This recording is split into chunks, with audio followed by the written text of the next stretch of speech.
আর একটা কথা বলি, দাঙ্গাও করতে পারে, দাঙ্গা করার জন্য রেডি হয়ে আছে। প্লিজ দয়া করে কেউ দাঙ্গায় যাবেন না। আপনাকে যদি গালিও দেয়, আমি কি বলতে চাইছি আপনারা বুঝতে পারছেন? 17 তারিখ ওটা ওদের দাঙ্গা করার দিন। আমি মনে করি ওটা মানুষের সম্মানের দিন হোক।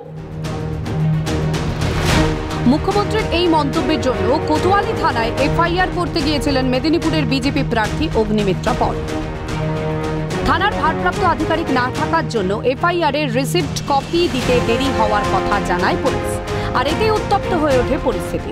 থানার গেটে তালা লাগিয়ে দেন মেদিনীপুরের বিজেপি কর্মীরা। গেট বন্ধ করে বসেন রাস্তায়। প্রবল বচসা কোতোয়ালি থানার আইসির সঙ্গে।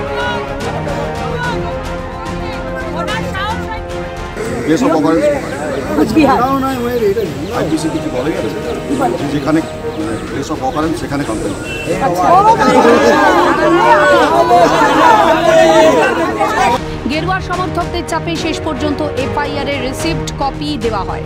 এফআইআর নিতে পুলিশ অস্বীকার করেছেন। রাজ্যের আইন শৃঙ্খলা পরিস্থিতি নিয়ে সুর চড়িয়েছেন মেদিনীপুরের বিজেপি প্রার্থী অগ্নিমিত্রা পল। পশ্চিমবঙ্গের অবস্থা, একটা এফআইআর করতে গেলে আন্দোলন করতে হয়। আজকে যদি একজন বিধায়িকা একজন ভারতীয় জনতা পার্টির লোকসভার প্রার্থীর সাথে এটা হয়, তাহলে আপনারা বুঝতে পারছেন যে পশ্চিমবঙ্গের গ্রামের গরিব মানুষের সাথে কি হয়। বিভিন্ন সময় বিভিন্ন ঘটনায় রাজ্যের পুলিশের বিরুদ্ধে অভিযোগ নিতে গড়িমসির অভিযোগ উঠেছে। এজন্য আদালতেও তিরস্কৃত হতে হয়েছে পুলিশকে। রং না দেখে ব্যবস্থা নেওয়া প্রশাসনের কাজ। রাজ্যের পুলিশ প্রশাসন কবে নিরপেক্ষ হবে? অভিষেক চক্রবর্তী রিপোর্ট, ক্যালকাটা নিউজ।